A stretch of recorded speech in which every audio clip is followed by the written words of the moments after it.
Welcome to the Build Your Brave Career podcast, where we flip the script on the tired stereotype that women in and around the tech industry have to be stressed out, overworked, and underpaid. I'm Nicole Trick-Steinbach, the International Bravery Coach and your host.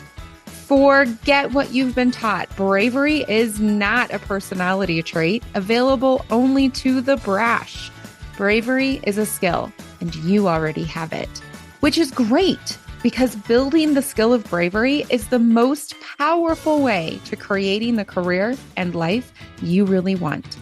As you build your brave, you will stress less, work less, and then earn more. This podcast will help you do just that. Let's dive in. So before we dive in to the incredible guest I'm sharing with you, I want to first normalize that as this episode comes out in 2024, we're about 4 years into a bizarre job market in and around the tech industries. First we had the explosion during COVID, when finally everyone woke up to the fact that the spine of the entire economy is us. It's tech.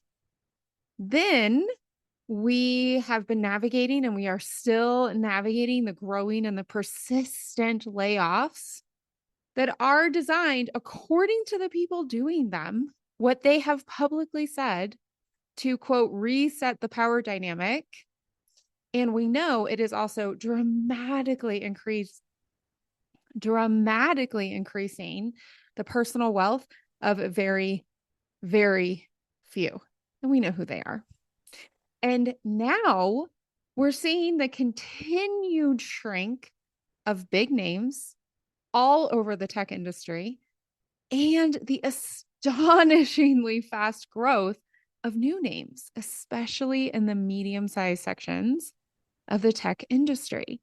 It has been wild. And I haven't even mentioned the massive rise of AI and co-pilots. And quite frankly, who really knows what's going on there? Nobody. We may know what's being released. We may have an idea of how it's being used, but we don't understand the impact and the viewpoints on the impact. They vary in very big ways.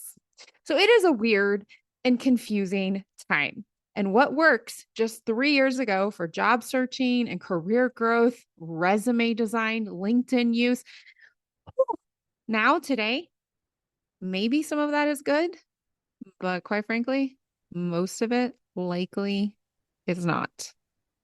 And that is why I'm sharing this conversation with my guest, Mariana Pavia. It is so timely because Mariana is a Colombian American. She recently completed an 8-month-long job search after graduating from a tippity-top U.S. MBA program. She is now in a product marketer role at a tech startup in the B2B space, which is really neat because she's broadening her experience and skills as her background is in the B2C product marketing and strategy space in the entertainment tech industry. Mariana's journey, her experience is so reflective of the bizarreness, the weirdness that is our current job market. Mariana shares such beautiful details about her journey, and I don't want to spoil them. So instead, what I want to do is, as you're listening to our conversation, I want to encourage you to listen to the events that shook her self-confidence. Even with 2 Ivy League degrees, as well as really big brand names on her resume. And the reason that I want you to focus on that is so that you can reflect on your own career journey. I'm going to guess, particularly since the last 3 years, and catch those times that hit your confidence, whether you acknowledge it so far or not. And do that so that you can get very, very clear and very, very brave on how you will uniquely not only bounce back, but bounce forward to reclaim your intrinsic worth.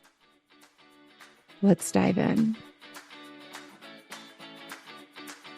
So, Mariana, I'm so excited that you are joining us. Thank you. I am too. Is this your first podcast conversation? I can't remember. This is my first podcast conversation. Okay. I'm so excited you're joining us for your first ever podcast conversation. Yeah. And let's just dive right in. So, what is the career advice you are bringing to us in our community today? Yeah. Yeah, so I was a bit nervous to be on here, but it's been a tough time for me for the past couple of months or a bit longer than that. And I think that based on what I've learned about myself and throughout this process, I think my advice, my brave advice, is that you never lose sight of your value. I think it's something that I did for a while. I think your mind kind of plays tricks on you and tries to, have the little voice that keeps telling you, no, you're not enough, you're not enough. But I think you have to be able to stop it in its tracks. Obviously, in a way that comes from humility, and you have to be able to recognize when you don't know something and speak about it, but always have your sense of intrinsic worth separated from whatever's happening to you, so that even in a storm, you can be kind of a steady ship. I think that would be my advice. Right for the gold. Beautiful. Yeah. Yeah. It's like those things that are happening outside of you, which I think we're going to share your story. Yeah. Okay. Yeah. So Yeah. those things that are happening outside of you, but knowing your intrinsic worth, what a beautiful phrase that I know that I needed to hear today. Yeah, and bringing that bravery in because it is let's just I'm just going to be the one. It is wild out there. The job Yeah. market is bizarre. Some of the most experienced, professional, qualified, connected people in my extensive network, which is all over the world, are not even getting interviews. Incredible. Like they have a TED Talk. They've been on speeches, they've published in Forbes, not even getting, and it is just such a bizarre time, particularly in the tech spaces. Yeah. All of the big companies have scheduled themselves to shrink. There's so many new companies in the startup spaces, established startup spaces, middle size is super wild. Like every country, it feels like to me, is a different process. Yeah. It's a crazy job market. Yeah. It's a crazy job market. And for anyone, I think in tech, there was such a long period of time where things just felt like they were going up and up and up, and it was such a stable place to work. There was these exciting like startup unicorns everywhere, and now it's just all of a sudden like begun to shrink. So yeah, it's a very tough time. All in service. You don't have to agree with me. This is my podcast, my opinion, but all in service. So people who already have 4 yachts can now have the yachts that have the mini yachts inside of them with the helicopter dropping. Yes. Yeah. So tell us your story. So I know you've worked at some big brands. You're in the marketing space, product marketing. You have a lot of different experience. And then what happened? Yeah, so so I graduated college and started working in tech, product marketing, had this like at a really exciting company, had a very good like progression trajectory, doing really well, and then decided to do an MBA as like it just seemed like the right next thing to do. Everyone in my company above a certain level all had MBAs, so to me it just seemed clear that to get past a certain point, I needed one. And so I started applying and got into Wharton and ended up going to Wharton. And then yeah, was at Wharton, did And another for like really, for our global sorry. audience, Wharton is basically Ivy League, right? Like it is the Yeah, tip it's top. Yeah. when my first year at Wharton, it was like the best business school in the world, I think, next Yeah. to U Chicago. So this was like, wow. I mean, when I was applying to business school, I didn't even think that Wharton was a real possibility. So yeah, very exciting. Then I had to get an internship for my first, in between my like my first year and my second year, and then ended up getting also a really big name brand internship that it was like they only hired one person, and I had people telling me like, "Oh, you're the one." And Mm. even as I was about to start that internship, I had some doubts because it was in a strategy role, which I had never done. But I kind of thought, you know what, I got the internship. They clearly think that I can do this.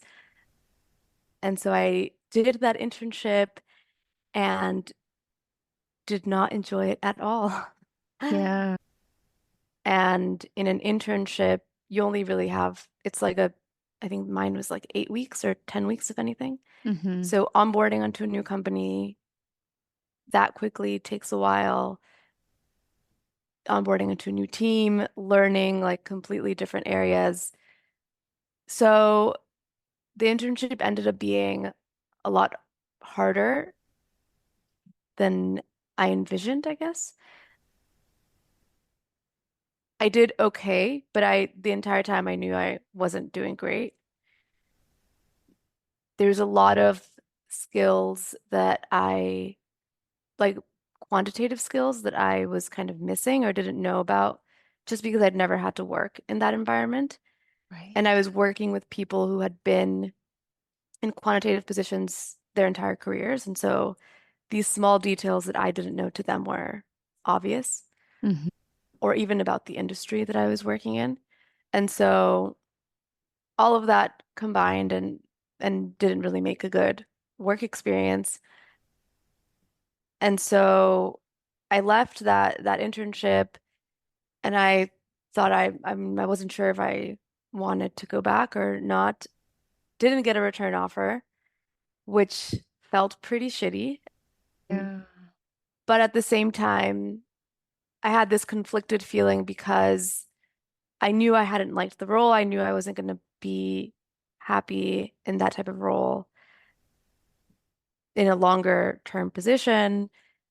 I didn't love the company culture. There was a lot of things that kind of made me feel a little bit relieved when I didn't get the return offer, but it also doesn't feel great, right? You've been like Yeah. rejected essentially and like Yeah. and not only like when you get rejected for in an interview process, I mean, they've never seen you work. They're probably rejecting you because they found someone better or someone with more experience or whatever. Maybe you didn't speak correctly in your interviews.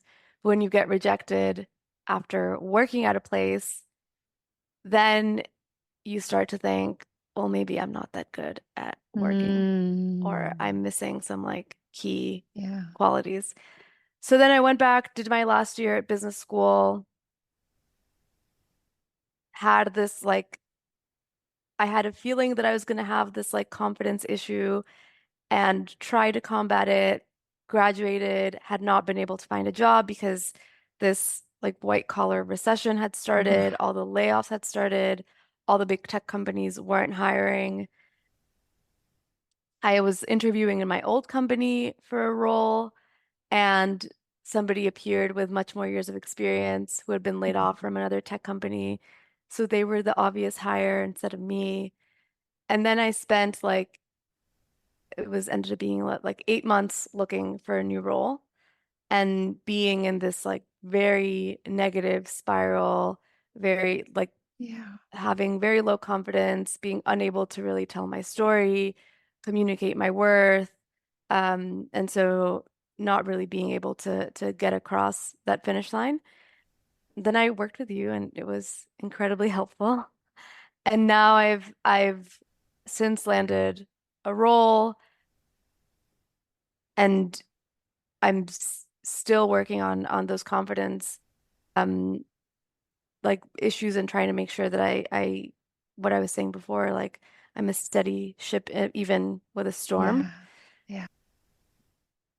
But I think the biggest thing in those 8 months and in that like loss of confidence, I kind of realized that I had been like, there's this book called Excellent Sheep by like William, I can never pronounce his last name, like Deresiewicz or something. Well, we will definitely link it in the show notes. Excellent sleep or excellent Sheep, sheep? Excellent Ooh, Sheep. my interest is piqued. And it's about like the American elite education system and essentially how you're kind of on this like high pressured conveyor belt. Agreed. And so in these 8 months that I was looking for a role, didn't have any brand name attached to me for the first time in a while.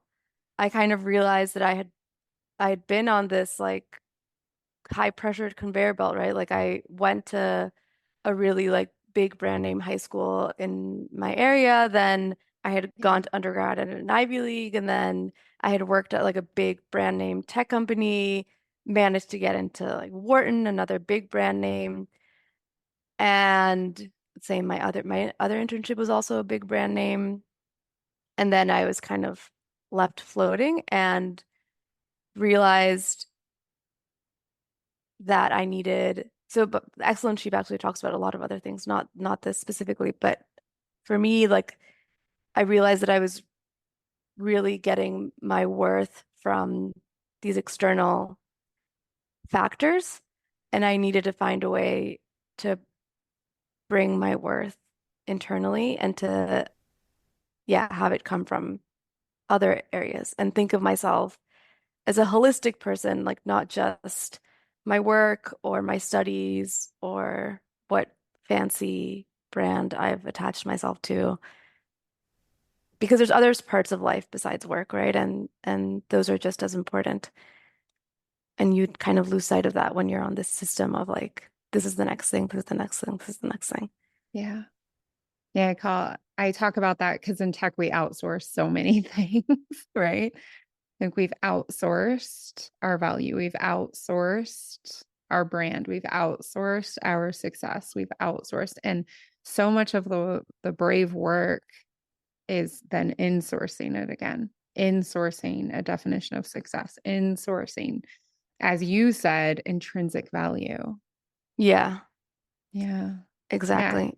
And to be clear, when I made the decision, and I'm going to make a podcast episode about this. I don't know if it'll come out before or after our conversation here. So I'll hit a few points and there'll be a more detailed version somewhere on the podcast feed. When I made the decision to leave a corporate environment that I had been a part of for over a decade and that I had thrived in, and I had, had all these amazing experiences, it took me 18 months from the moment where I had oh, I don't think I can stay here to actually being gone. And I was working with this therapist at the time. And about 9 months in, she says to me, yeah, because we've kind of been doing divorce therapy. And I'm like, excuse me? What? What is happening? She's like, your identification with this external brand.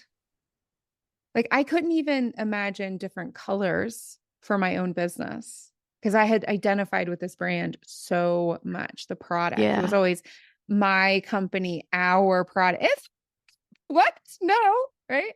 Yeah. And it was such important work to do to decouple that, literally, to divorce myself from it. And it's messy work. Yeah. Yeah. So, what helped you like the most? And I I know that think you're still working on it, like you said, and I'm still working on it too, to be clear. Right. But like, what helped you the most? I think the first thing, I mean, it's like I think the first step was like acceptance or like realizing what was going on. And before I even like worked with you, I mean, I had like had seen it, that's like seen my own thoughts and like seen how negative I was being. And I started working with a therapist, and that was really helpful in kind of acknowledging the negative thought pattern that I was in and learning how to deal with it. So, like one thing that really, really helped me, she kind of said to me, like this negative thoughts are an important part of life. They're like there is a response mechanism when you have danger coming at you, you need to have thoughts that are telling you stop, like don't go off that cliff or don't, or maybe I don't know if you want to climb a building and you've never climbed in your life, then that fear you feel of climbing is a very important like important thought to have to stop you from doing something that will literally kill you. So she said, first you have to acknowledge the thoughts and accept them. And so she would have me have like 30-minute sessions where I would have to set a timer and I would have to just conjure those thoughts, like come up with all of the garbage that I was telling to myself and just say it nonstop, like obviously not out loud, but mentally in this 30-minute period.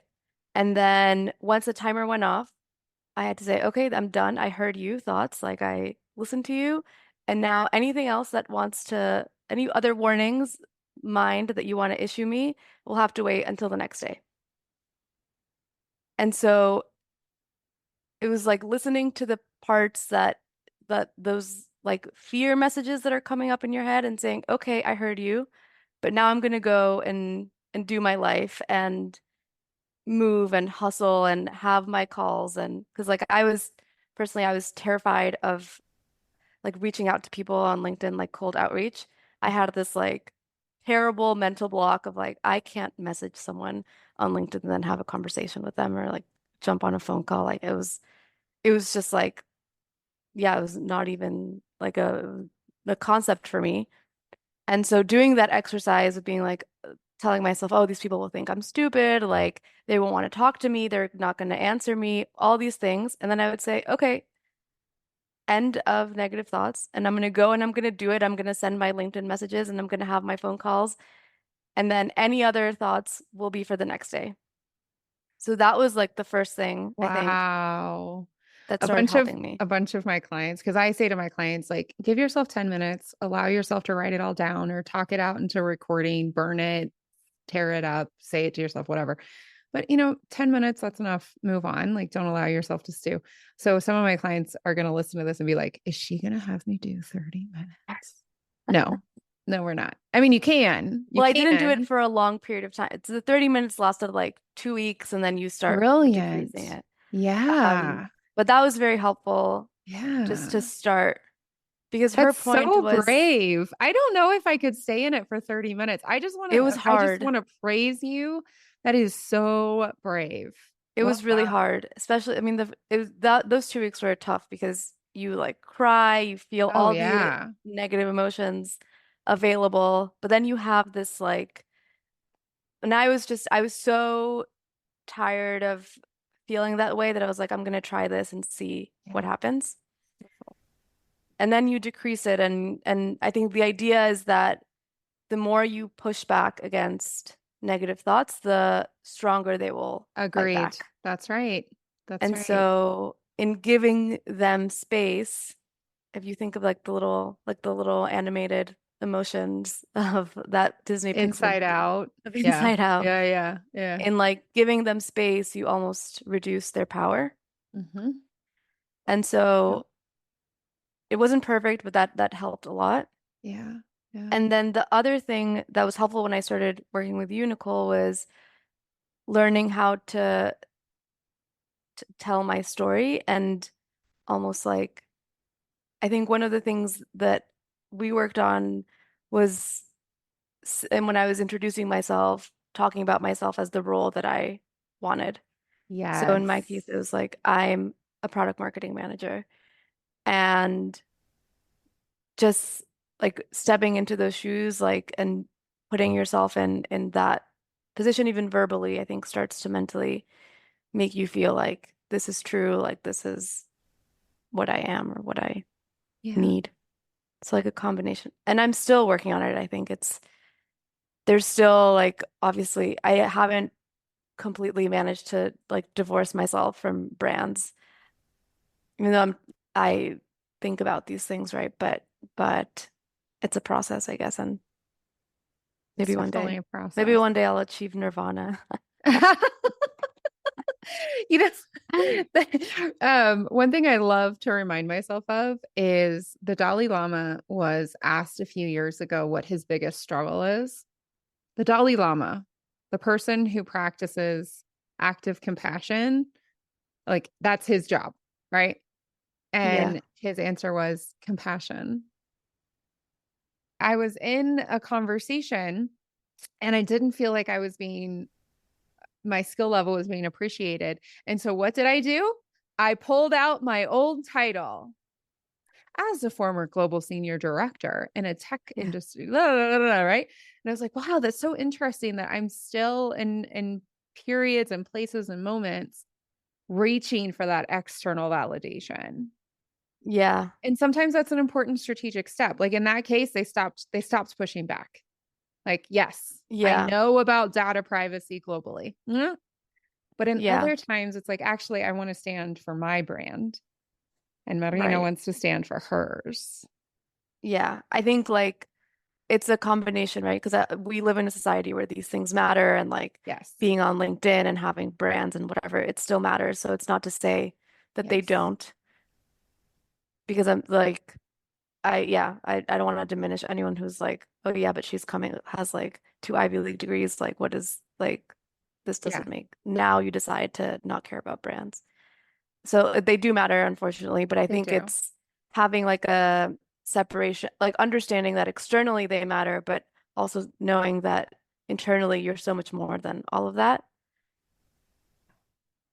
And then that and working towards a world where those brand names don't matter as much because there's so much value in people who like achieve things in life in other ways, Yeah. right? I Yeah. had Yeah. this conversation with a friend of mine who's from like a low income Latinx family. They were, yeah, like proper immigrants. And I say this considering myself not a very like proper immigrant in the sense that I didn't really have much struggles in that sense. But she was working in a VC company for like Latinx companies. It was like a Latino focused VC.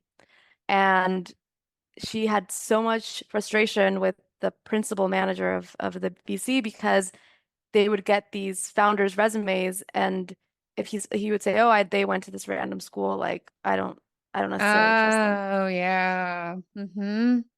And she was someone who had like literally fought her way tooth and nail, had Yeah. been to community college before she made it to like a 4 year Yeah. university, then had worked her way up like JP Morgan and had like done incredibly well, and now was Mm-hmm. at Wharton next to me, who like I mean, don't get me wrong, I worked hard, but I did not work that hard like as she did. So it's yeah, you just have to work towards a world where Yeah. people are valued for Yeah. their intrinsic worth and not Yeah. their brand name. But what an excellent reminder. Like you and I are women. I'm a white woman of European descent. I got my DNA done, so I can say exclusively, sadly.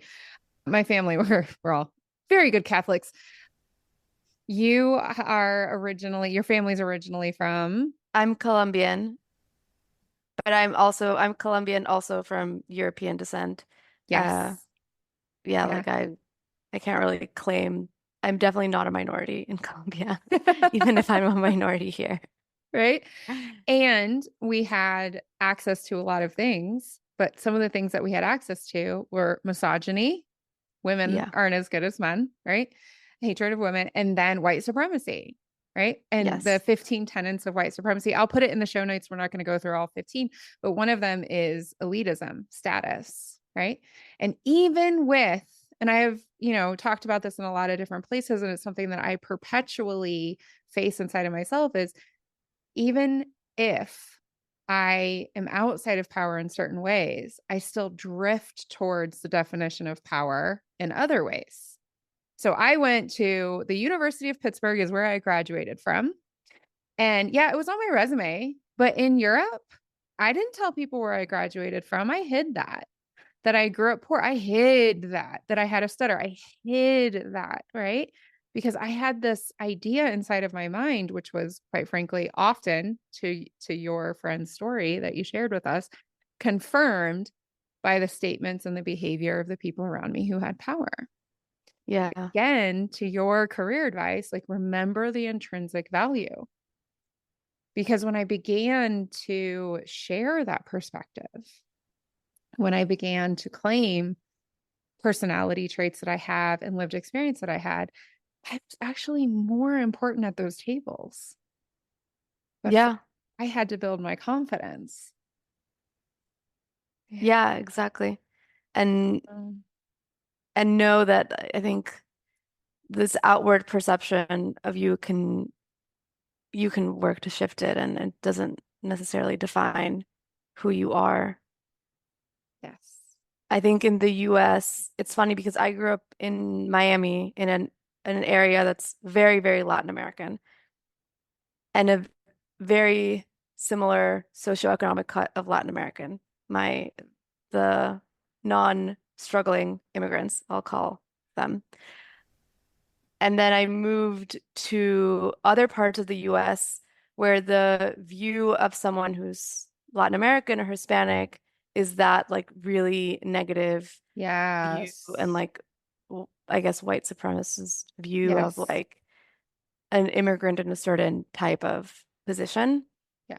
And I had to reckon with that like different view of the world and different view of people seeing me. And so I think in those cases as well, it's like you have to kind of stand your own ground and remember your own worth separate from whatever of these like societal perceptions. Absolutely. Absolutely. This is something that, so when I was still running global teams, I had a member on one of my teams who was a Black man from England. And he would tell me he would be treated in a certain manner.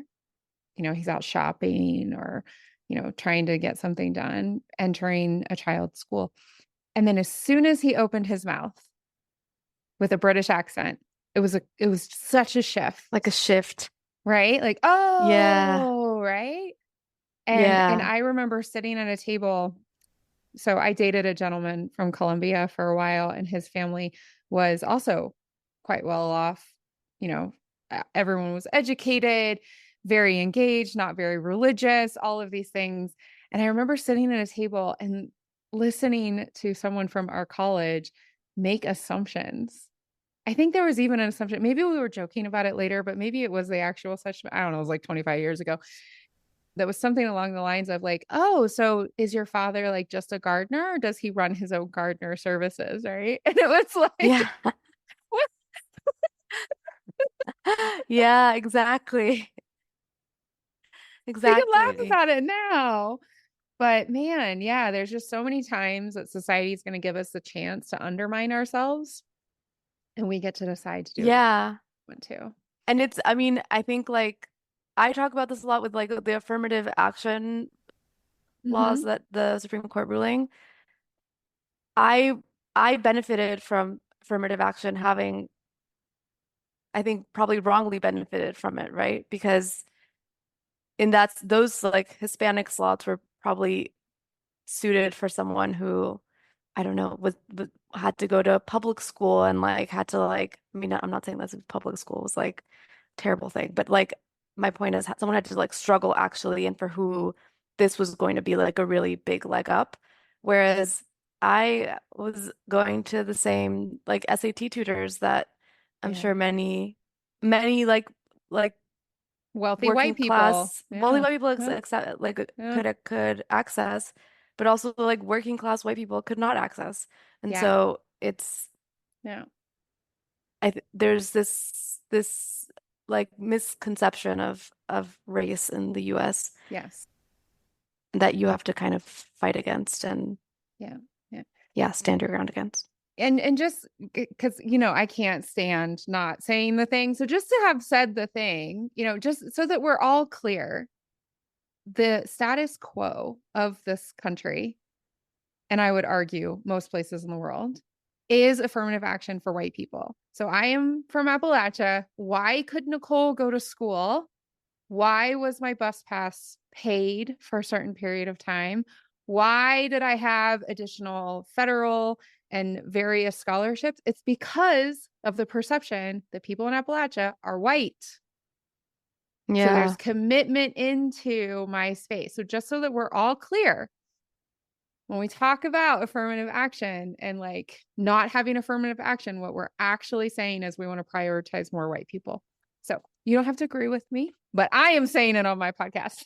Okay. Yeah. I just think it should be more like socioeconomic and like Yeah. opportunities. But yeah. Yeah. But yeah, Yeah. agreed. Yeah. Like there should I think there's this perception that race is like just it's a very narrow Yes. perception of race. I agree. Um I and absolutely agree. yeah. Absolutely agree. And I think that that's also a lot of the times by design, right? Because when we can see the humanity in each other as individuals outside of farcical racial categories, we're going to be working on solutions that matter to the Yeah, majority of us. And the exactly. majority of us are not buying our bigger yacht with the baby yacht and the helipad on it. Or asking a country to deconstruct a bridge so you can get your yacht across. Just as two theoretical examples. But let's talk about positive Yeah. people. So who was your brave role model that you wanted to share with us? I have like two buckets that I think about. I was thinking about this question. So one is a little cliche, but is both of my parents are entrepreneurs. And in this entire process, like, so actually, I interviewed my dad for a class that I had at Wharton last semester, and I was asking him about his like entrepreneurial journey. And I was like, how did you just decide to go? He left a corporate job and started, like, I think he started what now, probably like two companies since leaving that job. And he was just like, yeah, I just did it. Like he just went out and did it. It's like, yeah, I had to like provide for you guys, so I just went out and did it, and like he's like, sure, I had doubts, but he just like the first company he started with my uncle, they started importing playgrounds to Colombia. And they like had read about the mayor of Bogota creating this subsidy for playground makers because playgrounds were actually very expensive in Colombia at the time. They weren't like in-country manufacturers.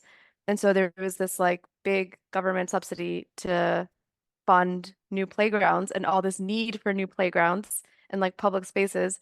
So my dad and my uncle traveled to Alabama, I think, in the US to meet with some huge playground manufacturer in the US, had never exported to Colombia, and somehow convinced them to give them this contract of like of shipping playgrounds to Colombia and without having anything, like no government contracts, nothing.